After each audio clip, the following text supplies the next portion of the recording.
under an hour or so. And then you can chat afterwards. I want to be very mindful of time. I know I've been in a couple meetings the last week where I'm like, okay, it was supposed to end 30 minutes ago. And so we're gonna go ahead and get started. So thank you for coming. I appreciate it. My name's Lisa. I'm the executive director for Fig Solutions. If I haven't met you before, I think I've met everybody. Please sign in. I think this QR code is also on one of the sheets on the table. If it's not, there's several QR codes. If it's the one that says donate, you know what? That means you're supposed to go ahead and click that one. So that's fine. Just a little bit about Fig Solutions if you're unsure. So Fig Solutions is a nonprofit started in the midst of COVID by Clay and Katie. And really, there was a need. So they're in property management and real estate, and they just saw this need for an avenue of trying to connect people with housing, not just housing, but stable, affordable, safe housing. So that's how it was birthed. I joined the board, and then last year became the executive director. And then from there, we were like, okay, so now what? Like, now what did we do? One of the things we decided to do was to start the Roots and Roofs Alliance. And really, this is just about putting people in the same room together. It's really, we have three kind of areas that we usually look at. We have supportive housing, youth, families, people who just need something that makes them feel more at home, more stable, gives them a community, because we know that success really starts with the community. And then community partnerships. So I've done a lot in the last 6 to 8 months of just going to all the meetings and all the things, just trying to find community partnerships. People, we do housing. I cannot find jobs for people. I can't find mental health for people. There's certain things I can't do, but there are people in the community who are really good at that. And so the community partnerships have been key with joining together and trying to help people in our housing find other avenues of support. And then we do have 7 properties. We have 6 HUD properties and also a low-income former hotel that's more of a kind of a weekly stay for families and individuals. So we want to take anybody who, so we have the properties here. We want to take anybody who is at risk for homelessness. So maybe some people are homeless, but then there's also a whole group of vulnerable people who are at risk for being homeless. And that's our job, is to find all those people, help them find more secure housing, and then also partner with community people to continue them. So Second Creek is the apartment building off of Merchants. And then here is our little property tour. We had a great company come out and do this for us last year. So this is one of our group homes here. Oh, maybe.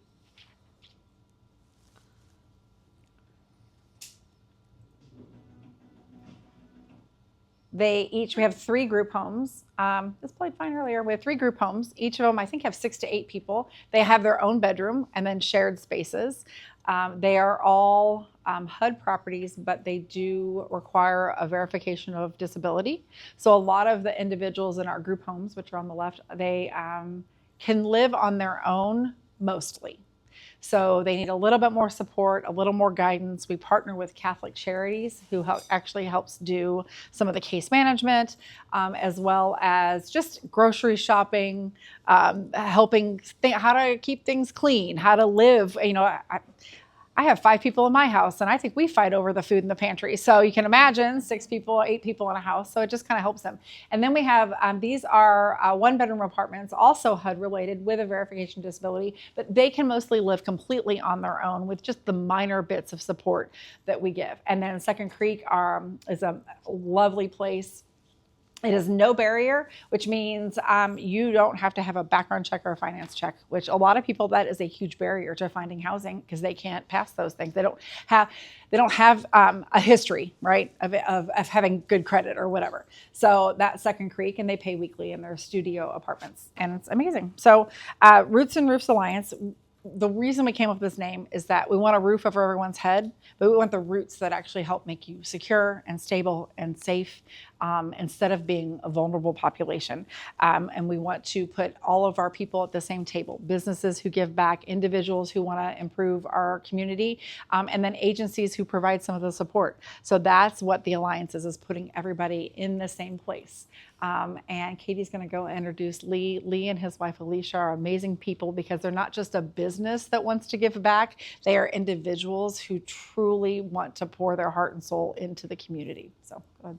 Yeah, so as you can see, if you're not familiar with Big Solutions, I'm Katie Lincoln, I'm the president. My husband Clay, back there in the back, manning the Instagram setup.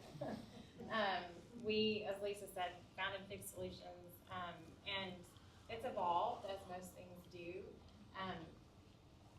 The Roots and Roofs Alliance is really designed to be an intimate group of people that are community partners and financial partners, collaborating to not reinvent what someone else is already doing, but make sure that we're pushing forward the work already being done in our community and getting alongside each other and supporting it. And so tonight we asked Lee, I'll never forget the first time I saw Lee. He was the keynote speaker at the American Heart Association breakfast a few years ago. And I thought, he's off the chain. I want to do this for him. It was the most fun breakfast I had ever been to because of his keynote speech. And so we were in Leadership Knoxville together and became friends. I've gotten to know Alicia a little bit.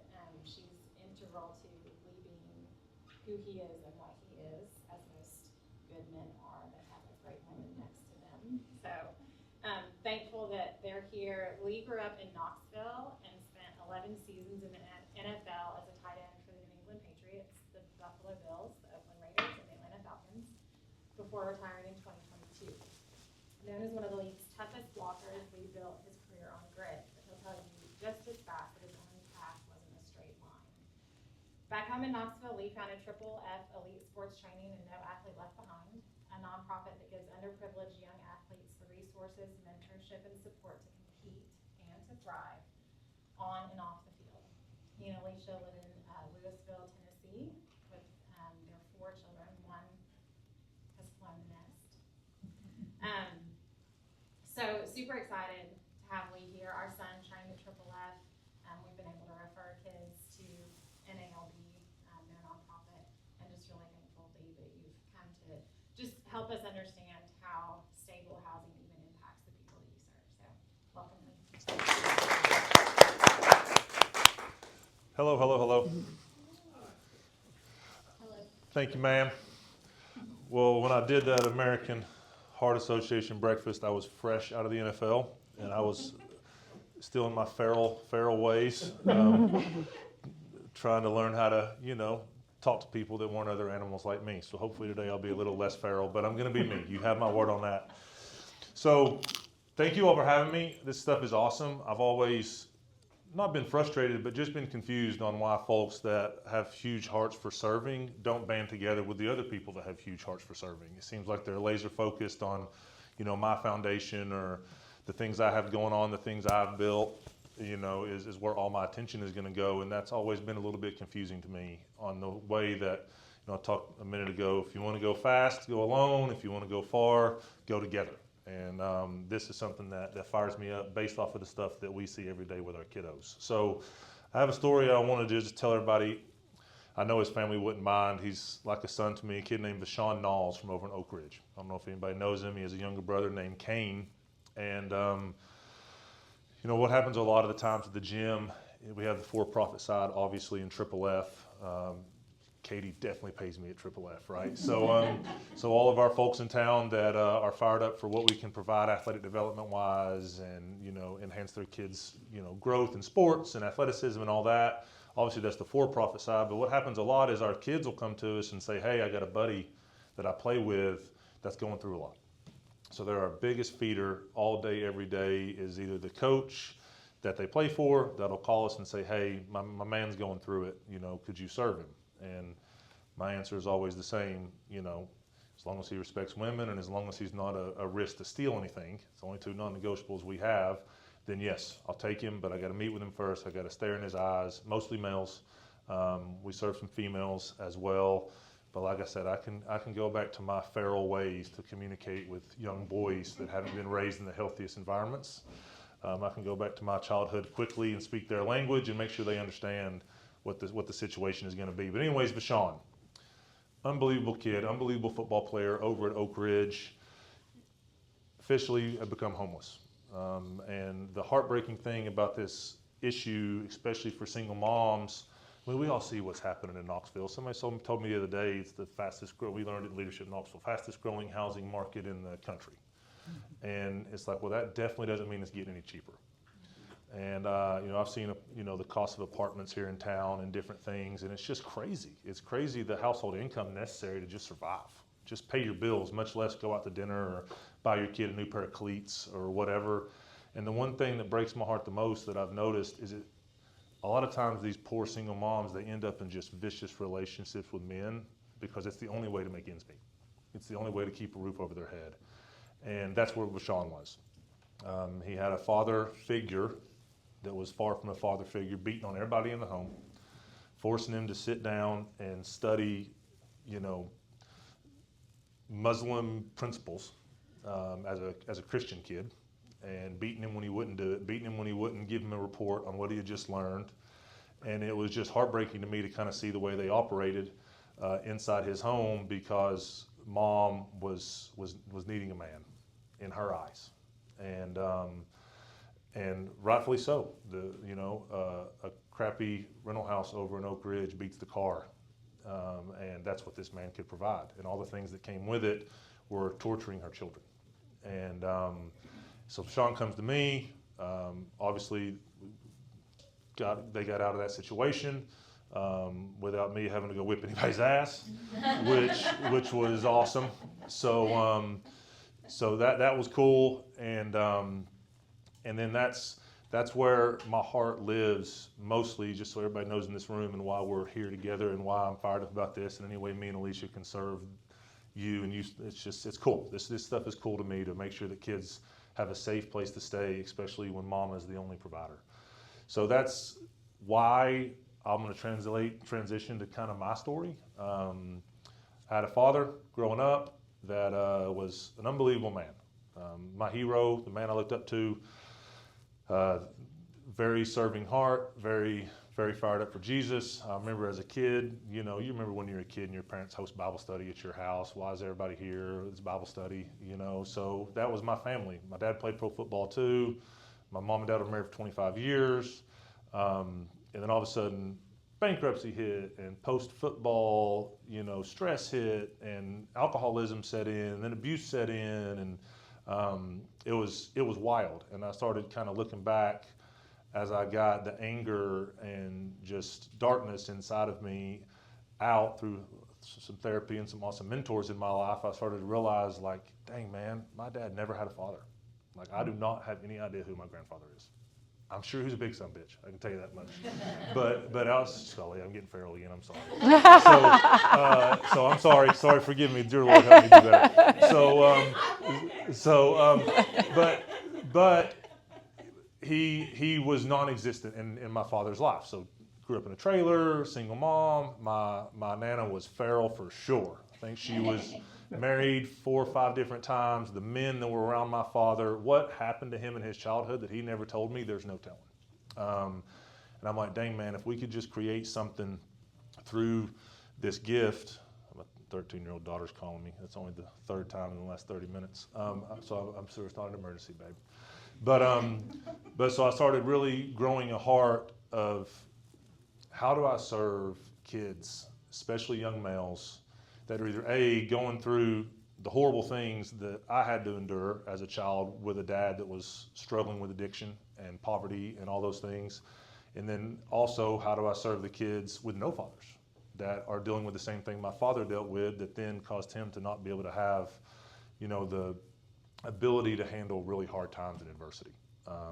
Because he was great when money was coming in, and he was a pro football player, and everybody was petting him everywhere he went. And then all of a sudden, real adversity hit, and it was hell.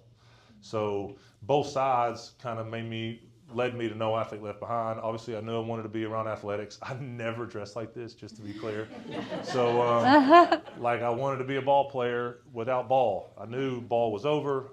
It was time to move on to the next phase of my life. Our oldest son, Brody, was going into high school, and I knew that it was God let me know, man, football's over. And by the grace of God, I was able to play a long time. So that's where Triple F was born.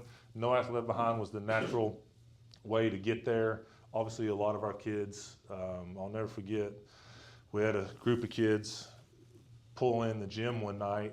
And listen, man, like all of us live a certain life. Some of us, have never seen that other side.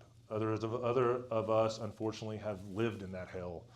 But I had a couple employees. My front desk gal was named Miss Heather Turnbull. She was awesome. She was great when I first opened the business. And this mom pulled in. They lived in their car, and it was three kids. One was sick. I mean, he was sick. He barely keep his eyes open, barely keep his head up. And this wasn't a newborn that couldn't keep his head up. This was a kid extremely malnourished that couldn't keep his head up. And I'll never forget the look on her face and the way she was weeping because she had never seen anything like that. And how many people with huge hearts that want to serve have just never seen that side of the tracks. So just trying to figure out how to make everybody as aware as possible is my goal. And that's what we're going to do on Left Behind. Any way I can, obviously I'm in athletics, so I don't get over. I went to, what was the thing I went to the other day? Oh my goodness, something house. What was it called? I went to a little breakfast. I can't remember. Restoration? Wesley House. Okay. Yes, boom. So I'm sitting there and I'm like, all right, God, like I got to make enough money with Triple F so I can help Wesley House out, and like it's not all about No Athlete Left Behind. We do some awesome stuff for athletes, but when I saw that and the things they do, and then now what Katie does, it's just cool. So trying to make sure that everybody with my resources and my voice, with the way God blessed me in pro athletics, to give back to all these awesome organizations and figure out a way to work together is my dream. And the one thing that I want to close with is, so of course I went to my Bible and I'm like, all right, it's a Google search, I'll be honest. What are the verses in the Bible about helping homeless people? What are the verses in the Bible? And I came to Isaiah 58:7, share your food with the hungry, give shelter to the homeless, give clothes to those who need them, and do not hide from relatives who need your help. And as we all know, relatives can be the worst sometimes because it's personal, it's emotional, we feel it more with our family, and it's hard. And I'm like, man, I was good on the other ones till that one hit me. I'm like, okay, I got to be better to my relatives. But my point is, I feel like a lot of times you can take this one. I do my Bible app every morning, and it gives me like one verse, and then it's the guy that does 2-minute speech on that verse, and it's like I've learned that it's the context in the entire chapter. A lot of times you need to go back to because this stuff can be manipulated a little bit.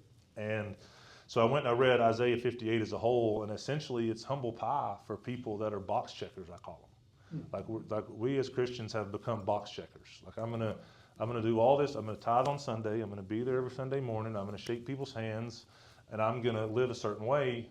But then I'm gonna, go over here and buy my $300 shoes and my $4,000 suit, and I'm going to forget because I checked these boxes and I did this Christian thing, what the Word really says. And the Word really says, and I don't care what God you believe in, unless you believe in no God. I'm assuming every religion on the planet isn't make as much money as you can to keep it all for yourself. That would be my assumption. So I'm a Jesus guy, but I'm assuming, and this is the things that we need to have real conversations with each other about when you have the ability to build success and have some financial freedom. Of like, hey man, like all of us are fired up for Jesus, all of us talk the talk, but let's go to Scripture when it comes to this issue and see what Jesus tells us. And it's don't be a hypocrite, man. Don't talk the talk and not walk the walk. So I promise you, I'll do my best to walk the walk in any way that I can serve you guys. Clay and Katie, you guys are awesome. You've been good to me and my foundation and never asked me for a thing. So that's what and so that's what it's all about. Anything you all ever need from me, my intention is to support Katie and Clay any way I can, along with Wesley House and anyone else in this town that does things to serve people that need serving. But anything that you all need from me on my end, whether it's a young athlete or a kid in town that doesn't have the raising at home, single mamas are badasses, but they're mamas. Like they need to be able to live in mama land instead of having to be dad too. And that's where we step in. Is I'll jerk a knot in their ass and show them what love from a man feels like. And it's really uncomfortable, but it's a different kind of love and it's a different kind of deal. And that's what we do at No Athlete Left Behind. So anybody in here, Katie has my number. Anybody in here that ever says, man, I got this kid that's really struggling, and I think that your organization could help him. And then obviously some of our families that I know are having extreme housing issues, I'll call you. So thank you all so much. I appreciate you. Have a great day, night, whatever time it is. Thank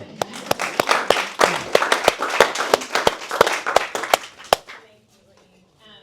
So I love, one of the things that I think is most powerful about what the Alliance specifically is trying to do is that bridge between organizations and helping the community understand that homelessness impacts people that you don't realize. It's not just the people on Broadway, right? It's your neighbor, it's the kids in your school, it's the teller at the grocery store. And so, just last year, I think, a family at our son's school was experiencing a housing crisis. So our Gabe's football coach, put mom in touch with me. I'm helping with housing, and realized we're working on housing, but she's a single mom with 4 kids, and he's an athlete on the football team and also a really good basketball player. And I said, I have a kid for NALB. And Rio's been there for a year now. I think he's doing great. I checked before I shared that story. But he's doing really good. And so, it's not just housing, right? It's housing and. But the and can't happen if the housing piece isn't there. It has to work together. And it's also not just case management, which several of you in the room do. It's other things. Like, what do these kids need? They need a father figure. They need a way to pursue athletics that will then give them an opportunity that they may not have otherwise, which is a huge part of what NALB does. So thank you for sharing all of that, and thank you for all that you all do, Lee and Alicia. I'm going to share, we're really excited about a program, before I switch slide, that we've been working on. So we did our first, this is next, right? Yeah, I should be. Okay. We did our first big grant writing this year. We So just fun. spent a ton of time on it. Thank God for ChatGPT and Claude, because I think they make it easier than it was a couple of years ago. So we did, we wrote for several grants and applied and got none of them, which is fine. Lots of you. It was okay. I cried. It's okay. But what we said, there's only so much government money that can go around, right? Yeah. We're still working on other things, but we're gonna create a program, really thinking about what the needs of the people we serve are. And Lisa's done a phenomenal job over the last year connecting with community partners that can help provide case management. So Water Angels, CAC with our kids aging out of foster, a lot of work with CARM. So I'm Kappa and food. Oh, We have pounds of food delivered for free to Second Creek Studios every month from Kappa. So she's done an incredible job getting some of those resources and support services in place to help people with the skills they need. There's still one thing that you have to maintain housing. Any guesses? Money. Yes. Money that you don't have, right? One of the challenges at Second Creek specifically is it is a market property. There's no subsidy tied to it. We don't have any HUD benefits. I don't get property tax breaks. So far, we get nothing. But we offer it as affordably as we can. So as Lisa shared, you can move in there, 0 barrier entry, no deposits, no security, or no background checks, no credit checks. And you pay $300 a week, and that covers your rent, all your utilities, your internet. There's a pool. We have a pool at this place, you guys, and it is hopping. If you're ever on Merchants or on 75 passing Merchants, and you look to the right, that pool, there's floats, umbrellas. Yeah. It is wide Yeah. through. Yeah. But think about it. Most people in a low income setting, they don't have a pool that they can swim in. Or So Wi-Fi, really yeah. cool things. We're talking to CAC, Miss United, we're just catching up about trying to do a community garden there. We have tenants who are like, hey, can we have a garden? And I'm like, yes, with some oversight. We can't just grow anything. I've got Like, I don't wanna go down that road again. But, so what we did is we said, okay, like, we have high occupancy rate, and I'll share some of this on a slide, but we're on a wait list. We can move people in 24 hours or less sometimes, but we have a really high turnover rate because they struggle to even make that weekly payment a lot of the time. Kind of what Lisa was sharing, like they miss, or maybe gonna share, but like they miss one day at work, or they have a kid out sick or whatever, and like the smallest glitch that sometimes we take for granted can really set them back. So when we applied for the grant money, we created this program, and it was our very own rental assistance program. And we were gonna apply the grant money to that. We didn't get the grant money, so now we're asking our partners, our financial partners. But some things to share just about why this is important. So we operate at a 94 to 97% physical occupancy.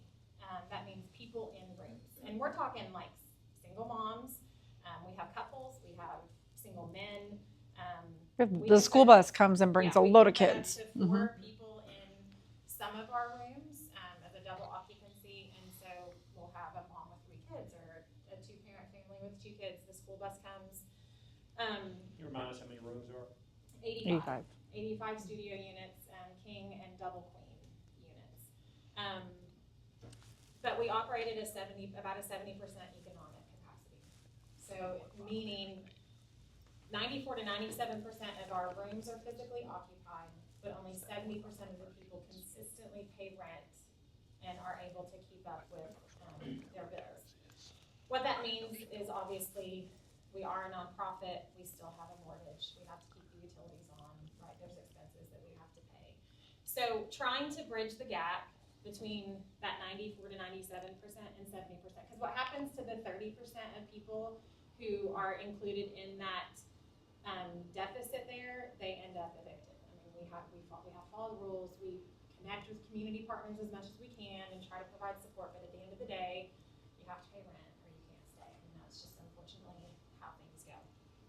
Some of the people we serve, and I know Lisa will cover this in a little bit, but individuals and women with children fleeing domestic violence, young adults aging out of foster care. Misty's here with CAC.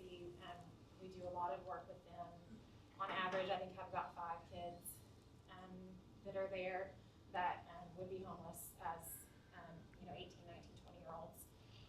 Low-income households, men and women entering or re-entering after incarceration, and just workforce housing. We have a ton of people that just work, but they can't, for whatever, qualify for traditional housing or afford it. So what we've put together is a graduated declining subsidy model, because we really believe that people should have skin in the game.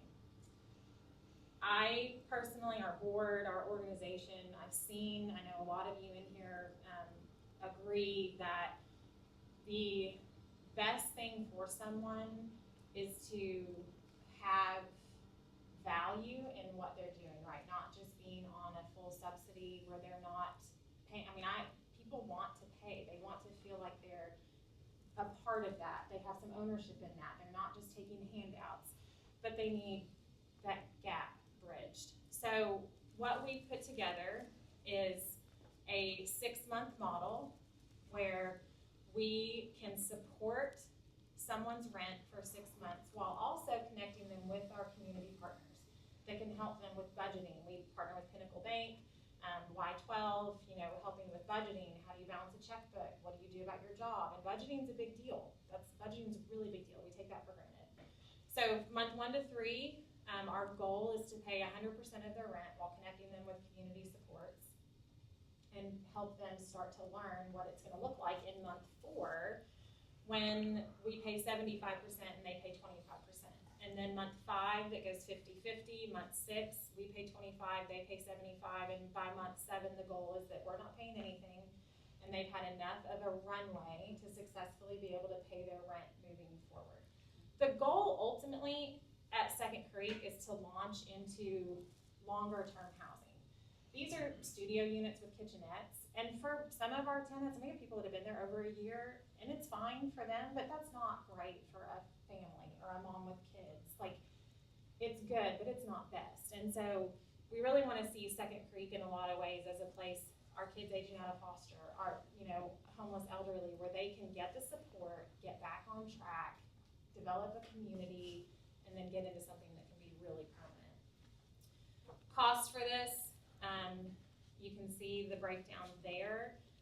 Because of our partnerships in the community, we don't anticipate having case management expenses. We get referrals from a lot of these organizations and want to provide the housing while we partner with them for the supportive services. But if we can raise about $61,000, we can serve 10 households a year, offering about $6,000 in rent assistance over the course of the 6-month program. So that is the Alliance's big financial goal for this next year, but I want to make it clear that it only works because of this right here. Like, only works because of this. So all of you sitting in this room and a lot of the people who aren't here tonight that partner with us on the supportive services side, you don't have, how many of you are, I know you, but like, how many of you are from an organization that helps provide some of those services and case management? Do you have housing?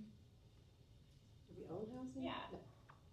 Any of you? I don't think so. So we partner with, there's Northgate, we partner with KCDC on some, Okay, and then LHP Properties too. okay, So our stuff carries over into permanent housing. okay. Do you own it? No. You have it because you have a partnership, right? Right. Anybody else own? That's Men of my Valor. goal. I wanna- Men of Valor It's once, a residence, but we rent it. Yeah, and it's And it's shorter it's term. transitional. It's a year-long Yeah. residency. So I would suggest, and forgive me if I'm wrong, but I don't think you can fully do what you're doing without partners who say yes on the housing side. We can't fully do what we're doing without our partners that say yes to supporting our clients in housing. So the partnership between our community partners and then our financial partners that help fund what we're doing is vital. So thank you all for being here and for all that you do. all right. So Alliance, I'm gonna come over here. I'm getting a crook in my neck. So the Alliance, one thing I want to say is that some of that 30%, that the eviction piece, when they start off at Second Creek, they pay weekly. And you know what? Funny enough, they're okay weekly. When they go to a monthly, because that's what we were doing for a while, I know several individuals, they have the money, they don't know how to budget it. They think, oh, we have money in the account. I know a gentleman who literally was at CARM. So funny enough, it's a very short story. I used to do prison ministry, met a gentleman at Bledsoe Correctional. He did discipleship classes with us, with our church, did all of the services, came to our church service, really was working a lot to create a better life for himself so that when he got out, he would be stable. He went to Men of Valor. He was there for about 6 months. He ended up getting reconnected to his high school sweetheart, who, by the way, was at Knox County Jail and then at Focus Ministry as a transitional house. And they had both found Jesus while they were incarcerated and came back together as a beautiful couple. And then I married them. So he left Men of Valor because he was getting married. She left. They now both work for CARM. And they've been there for, I think, about a year, because I think last year I talked about the story. So now fast forward a year later, Jeff calls me. He has a guy who has finished the program that he was doing through CARM and is great. He gets, I think, $1,500 or $1,200, something crazy amount for disability every month. But he's also an extremely nice guy, very big heart. So what does he do with that $1,200? He gives it away. He cannot. He's been evicted before. He doesn't know how to pay bills. Not only that, he was incarcerated. He can't get a lot of housing because he has a felony record. And so Jeff calls and says, hey, can you help? And I was like, you know what? We've got a group home, because he says, I think he needs to live with people. He needs some support. He needs to be around people. And we said, okay. Well, funny enough, our property management company, not knowing him, they call and they say, hey, he's got too much of a record. He's done this and this. I'm gonna deny him. We're not gonna let him in the housing. So I called Jeff and I was like, hey, is this your guy? And he goes, yeah. And I said, okay, tell me a little bit more. No, he's great. Like, in fact, he's a little too compassionate. He just gives his money away. Like, he wouldn't hurt a fly. I don't know what the past was about, but he's completely not like that now. Okay, so I called property management. I said, hey, I think we're okay. He moves in last week. He has a benevolence lawyer who will help pay his bills and help him budget. He's in a group home, which has Catholic Charities coming in every week or every other week to help support him. I got a text today. He is amazing. He is sober. He is loving life, and he is doing really, really well. So, I mean, that from like the guy I knew in prison all the way to here 2.5 years later is just, I mean, that's like, I couldn't make that success story up, right? Like that's a huge. So when I became an executive director for Fig Solutions, at one point in time, I sat down and I said, Katie, like, what are we doing? I mean, I know what we're doing, right? But like, what are we doing? And I said, if somebody gave me $50,000, $100,000, what would we do with it? Aside from give me a raise. No, I'm kidding. We wouldn't do that. But like, what would we do? Like, I mean, literally, if I got some money handed to me, what would we do? And so I thought, would we buy another Second Creek? Because people ask that all the time. I mean, I had American Cannon go, Second Creek, oh, I know that. We need more of those. And I was like, well, you're the mayor, you should, maybe, okay, whatever. I'm like, what? I can't, okay, thanks. Yeah, but again, I mean, people say it all the time. We need more Second Creek studios.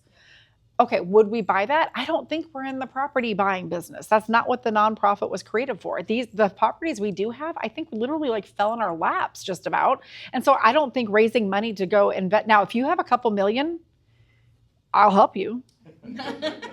We will get another Second Creek, but that's not the point of it. So to find that answer, I kind of started thinking, okay, what am I going to do? So I started going to every committee meeting, there are some meetings that I went to and I thought, well, I don't know what I'm doing here. I feel very out of place. Not yours. Okay. But I did. I went to the Knox County Homeless Coalition, went to that. That was great. Joined the Warming Center. Second Creek, we host a lot of, I think almost all the supplies. Amazon wish list for warming centers over the winter. They all come to Second Creek and they're stored in one of our like rooms that we have. So if a warming center is open, if it's below 25 degrees, all hours of the night, they can go there and grab blankets if they need them, sleeping bags, cots, whatever they need. So that's been amazing. So I joined the warming center committee and then mentioned to Andrew Church here, who works for CARM, hey, I kind of want to do more. I don't know how that happened, but now I'm the finance committee chair.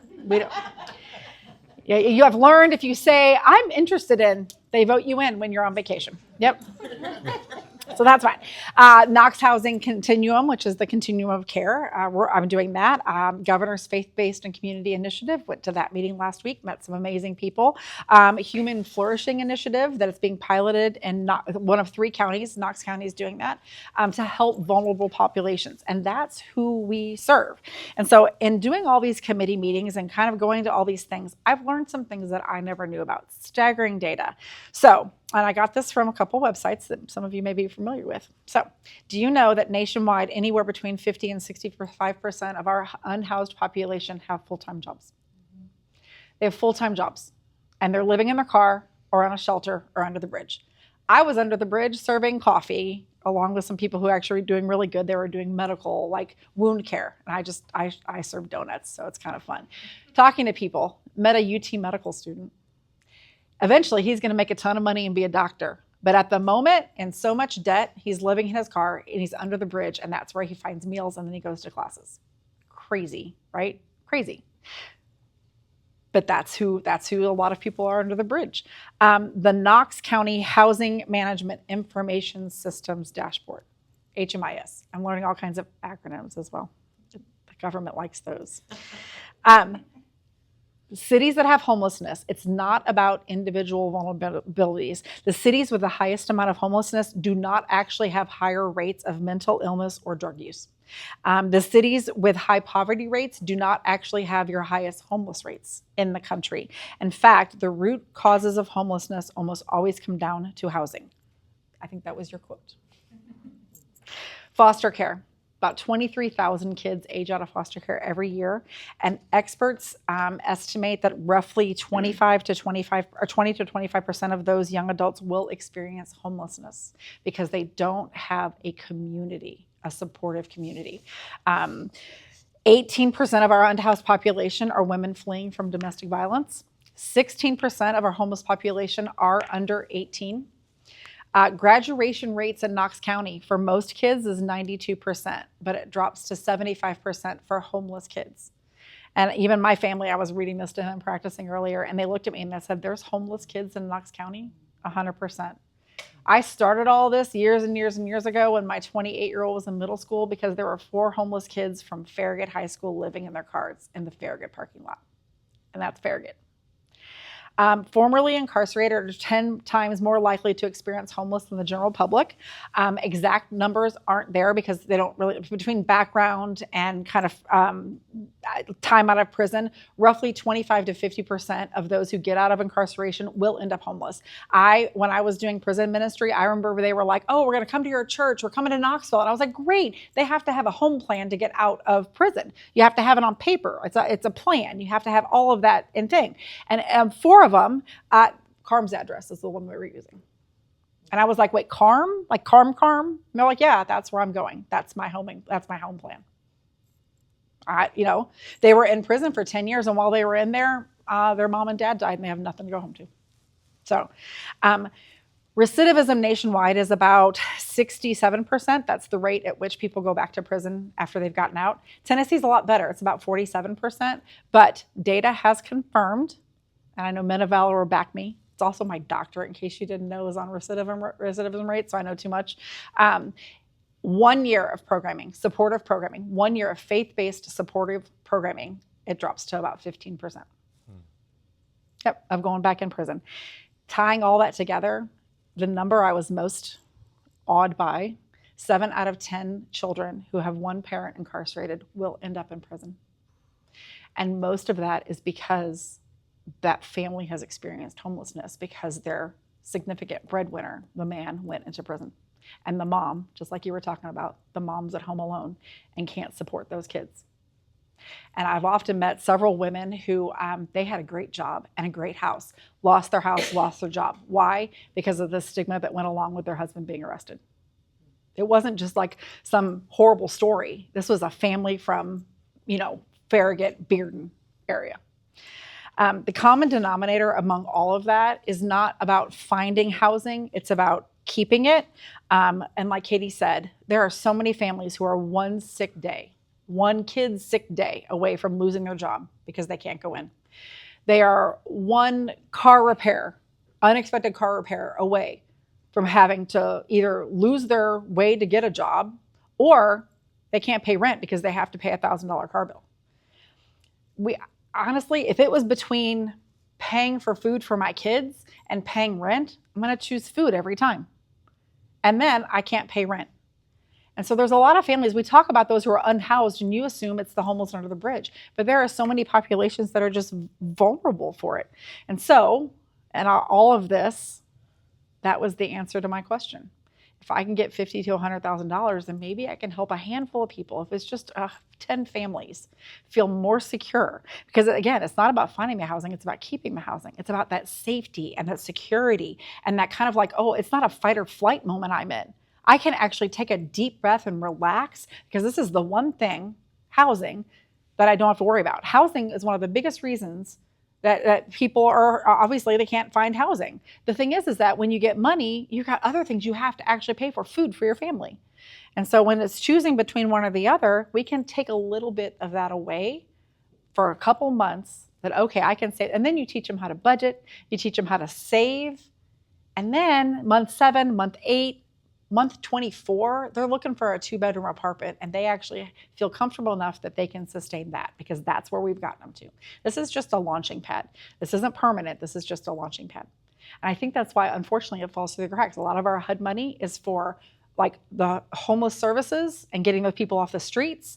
And then it fast forwards all the way to other areas. And we're just kind of stuck in the middle. And so I think by doing this, by creating this alliance and having these levels and pulling everybody at the same, and again, we don't just want money.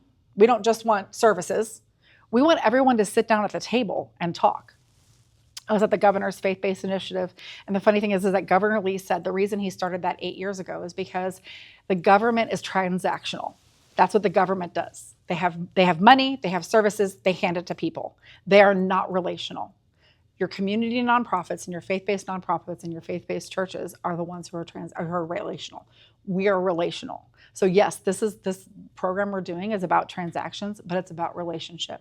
We want to sit down with these families and help love on them because again, if you are in a vulnerable position, worried about where your job, your food, your housing, your car is, you don't think about having those relationships. But it's been proven science that when you do have that supportive community and the people who are in your corner saying, I believe in you, I love you, and I'm here for you, and I'll help you figure this out. I'm not just going to give you the money, because again, you give a man a fish or you teach him how to fish. We want to teach people how to fish. And so that's where this alliance has come up with. So we do have 4 levels here. Summit, Horizon, Hearth, Cornerstone. It's on your table. I'm not going to bore you with like describing it because I think you guys can read that much. And then if I can work the mouse. We do have current members here. If you want to talk to anybody, we can certainly put you in touch with them. And then Keystone, this is just as important as the money, is our partners. It's the people that we help. Carm, we wouldn't have gotten that guy housing if Carm hadn't said, hey, call Lisa, she's got housing. That's exactly what it was. I love getting emails from people say, Andrew told me to call you. It's not even Andrew's job at Carm, but he just gives my number out, right? Kappa, Knoxville Area Project Access is part of Knoxville Area Medical Foundation. They're amazing. We've got people who they don't work enough or get insurance, but they need it, but they're not homeless necessarily. So they do a great food kitchen and a lot of medical care. So we partner with them. Water Angels, I love them. You know what? If we could have a Water Angels van at Second Creek for every resident, helping them, take them to appointments and giving them support. I know, right? Because we have 10, I think we have 10, like 9 or 10. 7 right now, of elderly people at Second Creek living there with the support of Water Angels. And they would not make it without having you there. And then CAC, again, those kids who age out of foster care, my heart just tugs at them. Funny enough, I was adopted. Well, I had a great family growing up. Spoiled right here. The definition of spoiled rotten right here. Huge. My mom's sitting over there, and she'll tell you I was horrible. Still am, right? She looks at me a couple years ago and says, yeah, actually, you were in foster care for like the first few months of your life. I was like, oh, I could have put that on a college application. But in connecting with some of those families and the foster care system, it's just, it's sad. It's so sad these kids get out and they have all of the knowledge in the world. Great grades, want to go to college. They don't have an address. They don't have a financial history. They don't have a background. They've got 10 different addresses. They can't get jobs. They have the voucher for the housing and they can't get housing. So hopefully to partner with more people like that to help get those kids in there. There we go. That's it. I've got a couple ones. I'll go back to this slide. Thank you. I will tell everybody, this is our small intimate group. We do a fun party at the end of the year as like a thank you and kind of bring people in and highlight at Topgolf. So put that on your calendars. Some of you went last year. I love it. We also have a silent auction with fun stuff. Just, I'm just telling you, Company Distilling gets a big basket. Like, there's some good stuff there. Just saying. Those are the bath care. We got some good ones. So put that on your calendar. I'll mark that down, but I will go back up here just so you can scan for more information. And if you have any questions, please. We got Jennifer and Andy, Jennifer, Andy's her husband, Eric. Those two over there are on our board. So if you have any questions, you can ask either one of them or either one of us. We intentionally do this night so that our financial partners and community partners can meet, so that our community partners, if you don't know each other, can talk again. Like the goal is not to reinvent what someone else is already doing, but learn how we can partner with each other. One example I think about, I think it was last year, Christy, so Water Angels is at Second Creek. One of our sponsors there is the vape shop. Did that work out? We're still giving away, but Yes, so yes. throw away merchandise. We're still getting Instead of them. throwing it away, he donates it. Yes. To Water Angels, so now people aren't smoking, they're able to vape, and I mean. It helps in our I can love it KCDC whenever- housing. Yeah.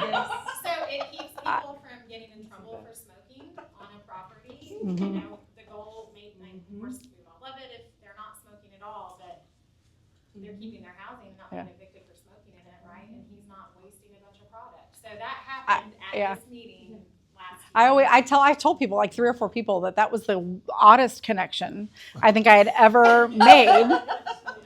But it worked, right? Worked. Yeah. If you have to run, there's still drinks and food, but really, like, we intentionally leave time for you Yeah. all to connect. Because of the We vaping. had been written up twice. So, thank you for coming.